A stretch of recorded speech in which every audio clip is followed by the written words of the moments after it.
It is Locked On Jazz, a midday live edition on the 26th of April, after the Jazz get blown out in a pivotal Game 5, and all of us wonder what has possibly happened to our Utah Jazz, and why is this series seemingly feel overdone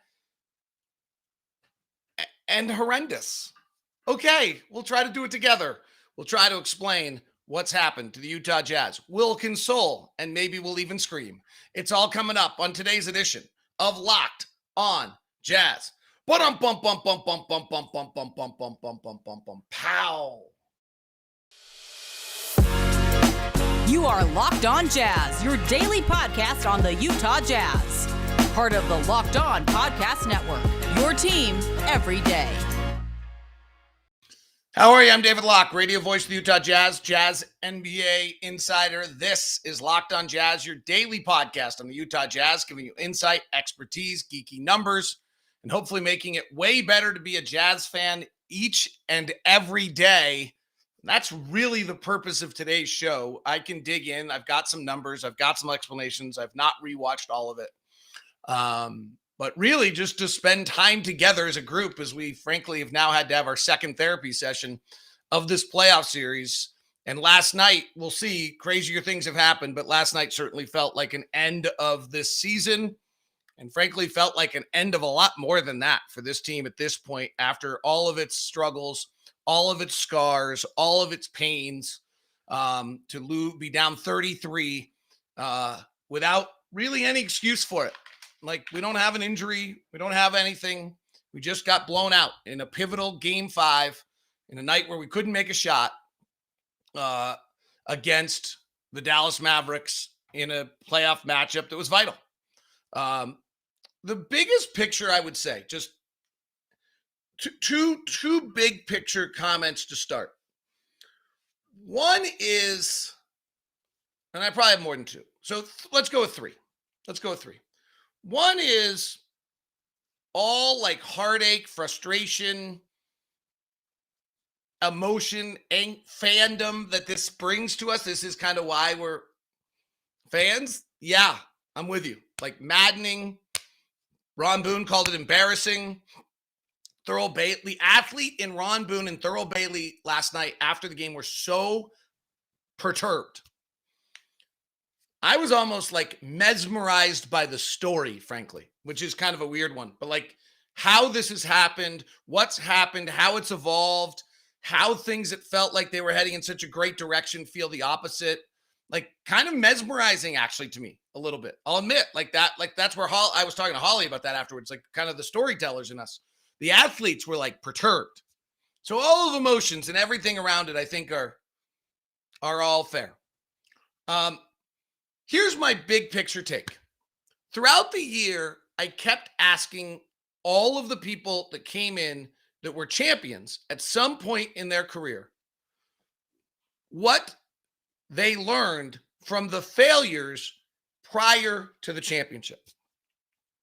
And the comment that was made by almost everyone was that those failures brought the group together, hardened them as a group, made them give up their personal agendas, made them unite as a group to go forward and understand how they had to be bonded with a togetherness to move forward and win a championship. Now, all of the people I asked, this was my flaw as a reporter, all of the people I asked actually eventually won a championship. I should have asked a bunch of people who were on teams that didn't, for a better perspective. And what is clear is that the scars and failures of years past of this Utah Jazz group has not brought them together, has not unified them, has not in any way, nothing's happened to the group to make them deal with some of their weaknesses. They has not in any way propelled them forward with some strength, but it has done the opposite. It has given them doubt and weaknesses and divisions and fissures, and that it seemingly feels as though it's tearing the entire foundation down. That's how it feels. There's an accumulation of a multitude of items that have gotten us to this day. And then it feels as though on Friday we'll actually do the funeral, right? Like, our beloved friend is like, we're talking about how it once was today, I think, and how it's happened and so sudden. And then I think, we'll feel like the funeral's Friday. We'll see. Maybe not. Hard to imagine, right? Like, let's be honest. But crazier things have happened. Home crowd, credible vibe, maybe.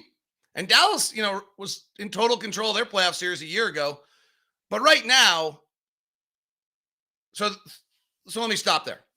Third thing, if you're shooting at one individual player right now, you have an agenda. You're welcome to, but just admit it.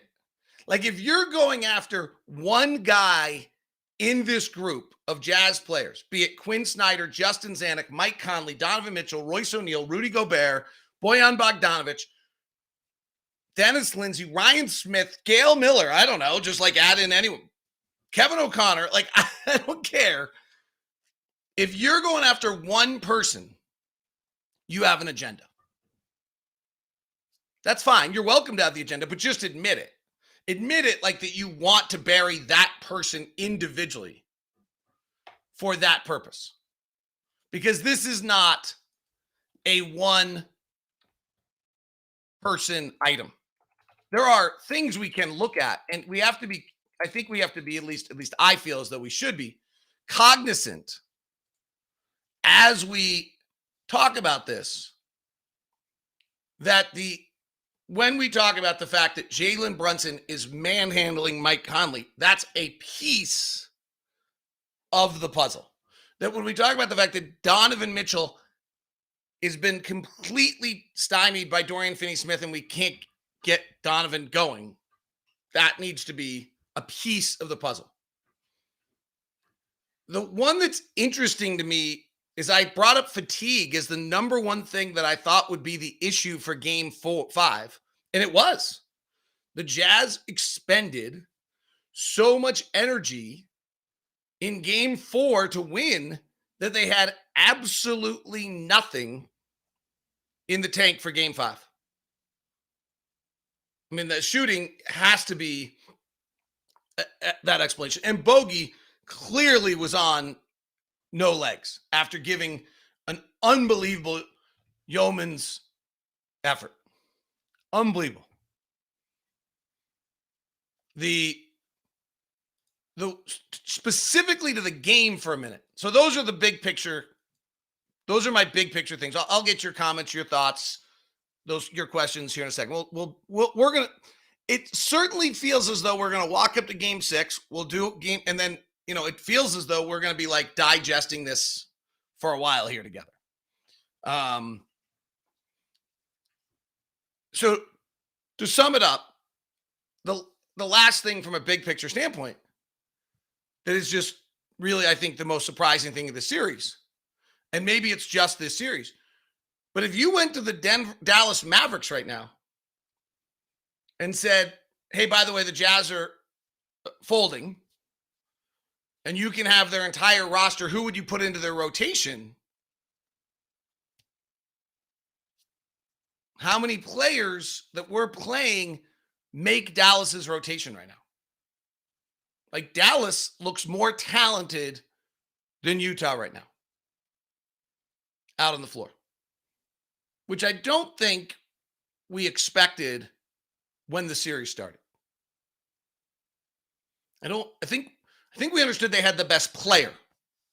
Like, Luka's on a different class. There's 3 or 4 or 5 of those guys in the NBA. Luka's a totally different piece. And like, our young kid is trying to be a star. He not Luka. Like, that's different. Like, that kid's done it at every step of every process. I mean, the track record, if you don't know the Luka track record, it's incredible. And you can see it. He's whatever years old, 23 years old right now. He's going to have some bumps in the road. But the kid breaks into the international scene at 12 and wins the MVP of the European U14 League. He goes to the under 13 leagues. He scores 54 points, 11 rebounds, and 10 assists in the finals.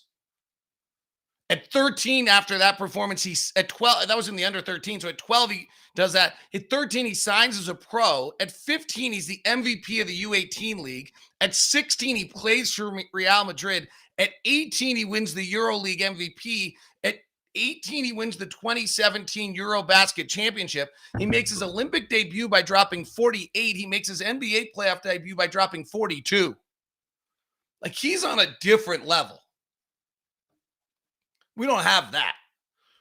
We were trying to do it collectively with systems and style and uniqueness in how we were playing and a juice, collective juice, and the system's not working. There's no collective juice. And the togetherness that needed to happen from the past scars has done the opposite. It's a bummer. All right. Next, the one most glaring thing to me of the whole series, a few numbers, and then your comments. Today's show on what day of the week is it? Tuesday. That means it's a Murdoch Hyundai Tuesday. Thanks very much for our friends over at Murdoch Hyundai who bring you today's podcast. I'm driving the Kona right now. It's fun. Bumped into a guy can't remember his name. Apologize. He and his mom. His mom actually lived in Texas and flew out for the ball game the other day. Met them before the game, and they were telling me how they bought a Kona and love it. I totally understand why. Driving the Kona right now, it's great. As I've told you before, we own 2 of the Santa Fe's in our house because when it's time to get the kids out driving, they weren't good drivers. So we went with the most economical, most safety features we could get, and that was the Hyundai Santa Fe. The Elantra was named a North American Car of the Year. So if you want to head down to Murdoch Hyundai and check out any of the cars out there, feel free to email me first. They're in Linden, they're in Logan, and they're in Murray at 4646 South State Street. So please feel free to send me an email at dlock09@gmail.com, and I'll set you up with a meeting so that you can have a VIP experience over at Murdoch Hyundai. Today's show is also brought to you by Prize Picks. If you're looking for the daily fantasy option for the NBA, then you need to try the award-winning app Prize Picks. It's daily fantasy made easy. You pick 2 to 5 players over under on the projections, and you can win up to 10 times on any entry. It's just you versus the projected numbers. Entries can be made in 60 seconds or less. Use the award-winning app, both at the App Store and at Google Play. It's Prize Picks. And here, this is pretty great. For a limited time, Prize Picks has an exclusive no-brainer offer for all of our users. You get $50 for free if a player in your first Prize Pick entry scores a single point, but you must use the code NBA. That's right. This is an exclusive offer available to Locked On fans. Sign up today and use the code NBA for $50 for free if a player in your first Prize Picks entry scores a single point. If you're an NFL draft fan, we will be live Thursday with the NFL draft. But in the meantime, the ultimate mock draft is up and available for you. Make sure you grab that 6-episode binge listen. It's really pretty terrific. All right, let me jump into a few numbers here just to kind of tell a story. Our offensive rating in the first quarter of games in this series, 93. By the way, if you're not comfortable in no offensive rating, we were the best in the league at about 118. Our first quarter, 93, 102, 86, 106, and 80. And obviously we lose the 93, the 86, and the 80. I mean, just those are horrendous numbers. 93, 102, 86, 106, and 80 offensive ratings in the opening quarter of each game. We are getting manhandled, would probably be the best way to say it, on some of our matchups. Point guard matchup, which we are now trying to mismatch and not have matched up. When Mike Conley is guarding Jalen Brunson in the series, Jalen Brunson has shot 9 of 15 from the floor. When Mike Conley is got the ball and Jalen Brunson is on defense, Mike Conley is 0 for 9 for the series. 0 for 8, excuse me. Didn't add in Brunson's like 7 of 8 from the free throw line and shooting fouls. Donovan Mitchell is 14 of 48 shooting when guarded by Dorian Finney-Smith. This is not new. We told you this was coming when the series started, that the Mavericks' ability to guard Donovan with Dorian Finney-Smith was significant. Finney-Smith, this year during the regular season, Donovan shot 6 of 19. The year before, he shot 2 of 7.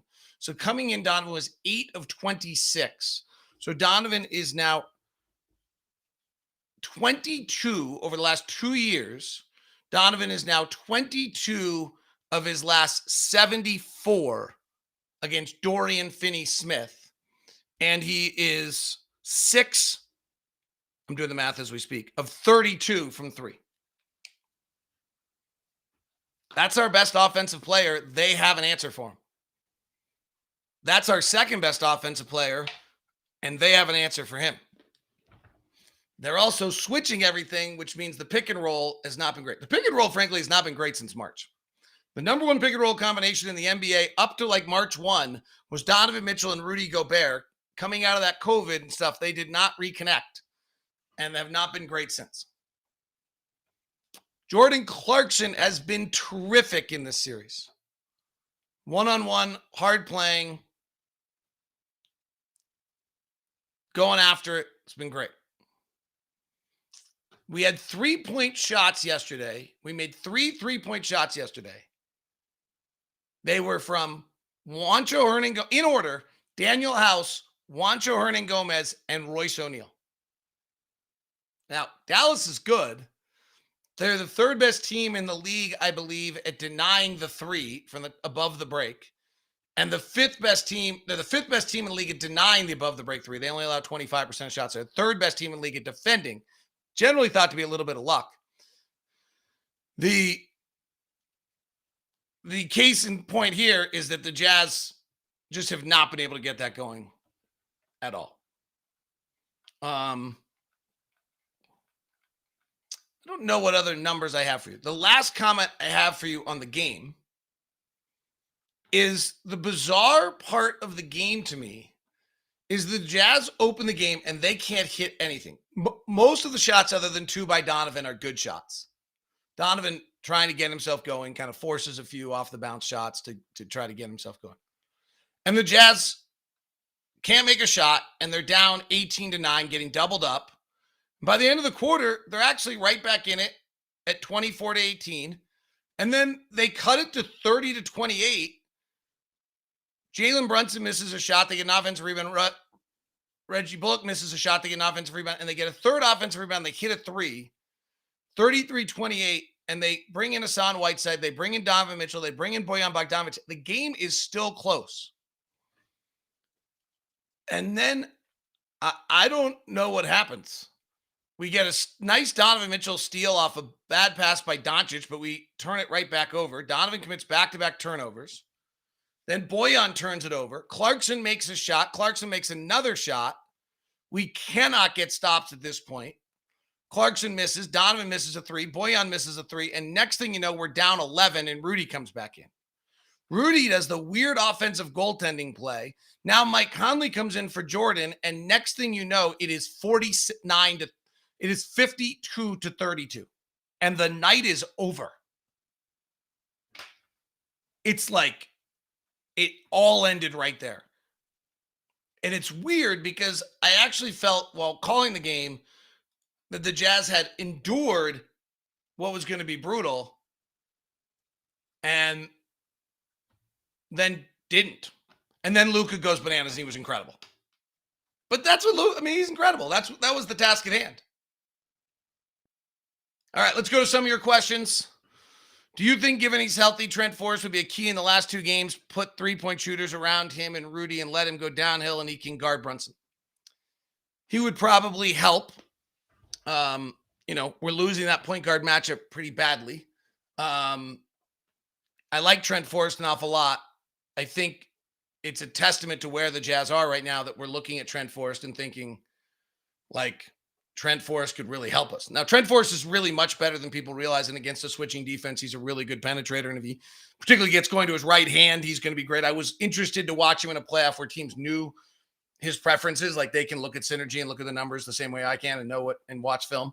And so I was pretty curious to see what would happen with him. And I think that's, I think that's it. I don't know. So yeah, hey, I think it's a great comment, fair. At the same time, I think, it's just a little bit of testament. Matthews, imagine if we had been able to get Chris Paul instead of Mike Conley. I mean, the question on the Mike Conley thing, and Mike Conley was, really the right. We tried to get Mike Conley, remember, at the trade deadline, and Memphis wanted an extra draft pick, and we wouldn't give it to him. And then I think we ended up giving it to him to get Mike Conley 5 months later. The only interesting one on Mike Conley is, and I've never really looked at this, is like what else was available that offseason other than Mike Conley? At the trade deadline, Mike Conley was the choice, rightfully so, because like that's what was available. Teams were willing to move. I don't actually remember what else. The only thing I know is that Drew Holiday moved November coming off, so probably 16 months later. That's a long time in the basketball life. So I don't know that you could have wedged him out. And then Chris Paul moved, 16 months after that, or 16 months. So I think it's hard to say that in that time frame after Donovan's coming off the tough series against Houston, and we really feel like we need somebody else to help with ball handling and point guard, that there could be somebody else. Now, it's interesting in this series, by the way, 6-1 in the playoffs right now, 6-1 guards are having a really tough series across the board. Like, this is pretty interesting to me. Pull-up shooting in the playoffs. So off the bounce 3-point shooting, which is if you're 6-1, what you live by. Donovan Mitchell has taken the most. He's 5 of 27. Trae Young has taken the second most, or tied with Donovan. He's 3 of 27. Chris Paul's 7 of 20. He's 6-1. Jalen Brunson is 6 of 18, 33%. Fred VanVleet is 6-1. He's 5 of 17. Or was. They're done. Oh, no, they're still alive. Others, Mike Conley's 4 of 10. He was the second best in the NBA during the regular season. So it's interesting to me that 6-1 guards are having a little bit of a tough time in the playoffs right now, other than Jalen Brunson. So if you look at the guys taking the most shots, Jalen Brunson's been great. He's been great. He's at 48% from the field and 35% from three. He's been super, averaging 26 points a game on 22 shots. He hasn't been like unbelievable. Donovan's shooting 38% and 19% from three. Kyrie Irving shot 44 and 38. Chris Paul's shooting 50 and 33. He's Chris Paul. Others, Trae Young is shooting 35% and 21% from three. Monty Morris played pretty well. He shot 51 and 45 with 9 shots, 10 shots a game, not nearly the same amount. But averaged 14 points a game. So there aren't many 6-1 guards that we're talking about, but it does feel as though size in the playoffs has become. D'Angelo Russell, who is probably 6'2", is shooting 31% in the playoffs and 38% from three. Patrick Beverley shooting 43 and 33. I'm doing this off the top, just kind of running down the list of leading scorers in the NBA playoffs right now. So Tyus Jones is shooting 48 and 64. Good for Tyus Jones. And Mike Conley shooting 32% and 21% from three. I mean, that's, something maybe there. If you don't have your Jazz, so you still need to, or the Jazz are winding down, you still need to stay engaged with the playoffs, then maybe the answer is betonline.net. It's your number one source for all betting stats and sports information. Find all the latest sports developments, league reviews, and news, including this year's basketball playoffs and start on Major League Baseball season. BetOnline is your continued source for all your sport wagering information from line to playoffs to NFL draft. You can actually get involved. Head to the website today and use your mobile device to learn more about the trends in action. BetOnline, where the game starts. Big games tonight. Well, as basketball fans, can we get over our, like, I'm with you. I'm like totally bummed. Like I said to my wife today, like this, again, I said this earlier this week, like people's lives are on the line here and people I really like and enjoy and are and close with. And I think it's going to impact, could impact lives. Like people's lives aren't better when they lose playoff series. So it's, I think there's some of that for me, but I'm like kind of, down in the dumps. And I try not to do that, but I came home today and admitted to my wife, like, just know I'm kind of depressed from this. Memphis is a 6-point favorite in their pivotal game 5 today against Minnesota. Phoenix is a 6.5-point favorite against New Orleans in their pivotal game 5. Toronto is only a 1-point dog for what gets to be a really interesting game to see if Doc Rivers blows another series lead. That would be wild. It's all at betonline.net. Hello to all the Maverick fans that are out there. We appreciate you stopping by and helping our numbers. Nick and Isaac have a massive audience and huge show, so we appreciate you stopping by. We've turned into complete trash, says Christopher Martin. Like, how did we do this? How did we go from contender to mediocre? I think it's effort. Have to have changes. Quinn, Royce, Mike all have to go. All right. And then what? Let me point out one thing about the Dallas Mavericks and the Utah Jazz, just for perspective. This is probably not going to help you any, but I just think it's important. I think these are two of the better franchises in the NBA. Maybe Dallas and Utah are two of the better franchises in the NBA. Dallas probably has a larger market advantage. Okay. Since Dallas got Dirk, and he was their star in the year 2000, they had one of the greatest players of all time. They went to the conference finals with Dirk 3 times.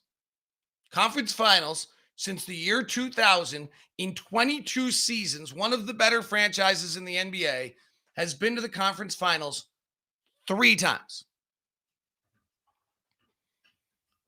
They've won a first-round series, I believe, I'm doing this off the top of my head, 6 times.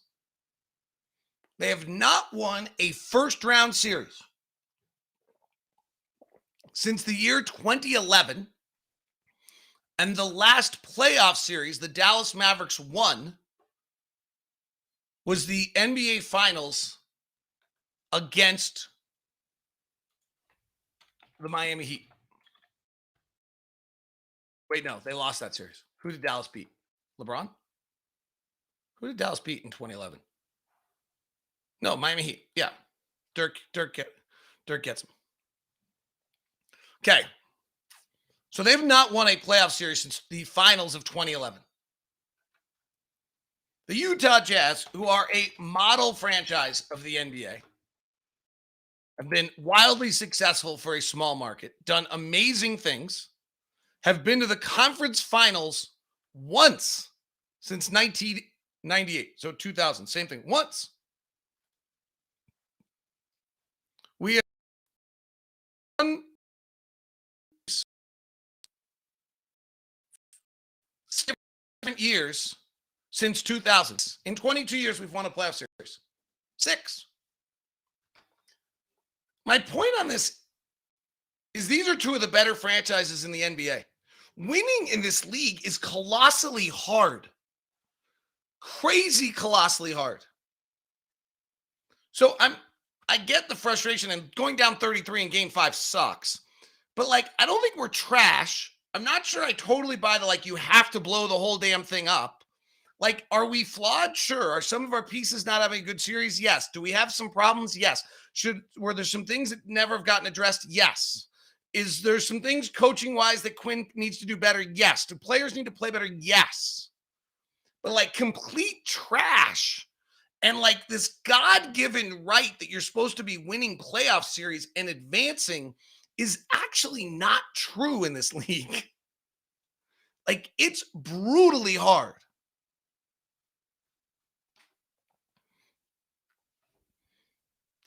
I'll take some more questions and I'll wrap with my biggest one. It certainly isn't just one. The biggest issue is no heart. The side issues are Royce isn't good. He isn't a starter quality player in the NBA, and any other team he doesn't play. The way he's playing right now, that might be true. I don't think he plays for Dallas.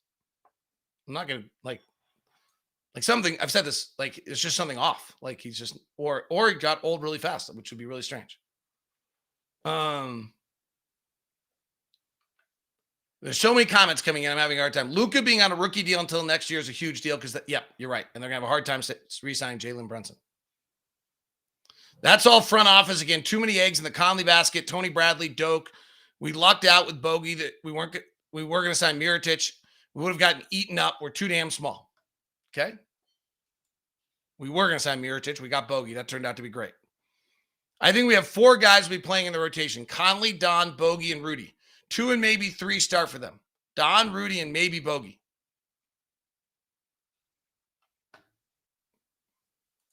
3 for 30 from 3 was an all-time worst performance. Wrong side of the history books. Right. And there's a large level to this. Like, we went 3 of 30 from 3. Like, we had a terrible shooting day. Like, an abnormally bad shooting day. Maybe, I wrapped yesterday's show by saying the way this is going to work is that somebody's going to have a superstar game and somebody's going to have a great shooting game. And if the same team has both, they win the series. But someone's going to have, like, and really, frankly, the Jazz need to have, Dallas has already had their great shooting game. We just happen to have the miserable shooting game, which we certainly didn't expect.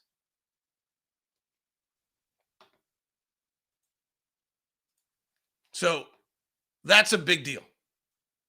MRI on Donovan Mitchell's left hamstring came back negative, but the guard status for Thursday's Game 6 won't be updated until Wednesday. The exact wording on the Jazz press release is testing on his left hamstring results were negative, has a bilateral quadriceps contusions, and will continue treatment. His status for Game 6 will be updated on Wednesday. So, good news there. You know, we were despondent after 3. We exaltation after 4. Despondent after 5. Maybe we're going to be delirious after 6 with a hope for 7. It doesn't, last night didn't make you feel that way, right? Like, you know, I do sometimes feel like I'm the one person who, like, hasn't been told I was in a conversation with Chuck Cooperstein, who's the Mavericks voice before Game 5 last night, with a national NBA person. And we're both standing there, and the guy looks, good friend of mine too, like, great dude. Covers national, and he literally looks at Chuck and says, "Hope I get to see you in the second round." And I was like, "Hey, like, tied 2-2. What about me?" And it was like I walked away going, like, "Wow, is this like that obvious to everyone but me?" Like, at the end of the night, that was what I was thinking. Like, did they all see this coming and I didn't? And I felt like it's kind of crazy. All right. Here's the biggest thing to me. And I don't know what you do about it. And it might just be teams in a different state. And it might be, I've been told it's the Boban factor, and I've been told it's the Luka factor, and I've been told it's the Theo Pinson factor, is watch the 2 benches the whole game. The Mavericks bench is standing the entire game. If you spend $1,000 to have a seat in the second row behind the Maverick bench, you are so pissed because you cannot see the game. They're standing the entire game. Theo Kinson's out at midcourt. He looks like a fan. It's just like wearing regular clothes because there's no like dress code anymore. So he looks like a fan, like who's just come in and partied with them and like hanging out. And Mark Cuban standing in there in that group, and they're standing the entire game, meeting their team at half court, and our bench is sitting. And when Mike Conley checked out of the first time out, I don't even think anybody dapped him. Like, that is, I'm a numbers guy and I'm a everything else, but that right there is like the textural item that's most evident to me watching this series. All right. It is Locked on Jazz. I don't know if that was a worthwhile therapy session for us all. We'll talk more tomorrow. I'll rewatch the game, try to dig in a little bit, take some more of your questions, try to run through the comments on YouTube. Please leave a comment, conversation, have more discussion on this. Throw me your questions. I'll go through the YouTube comments today and grab them for tomorrow. And then I think we'll cross over with Isaac and Nick for Thursday. I don't know why. I don't know what I want to talk to them about.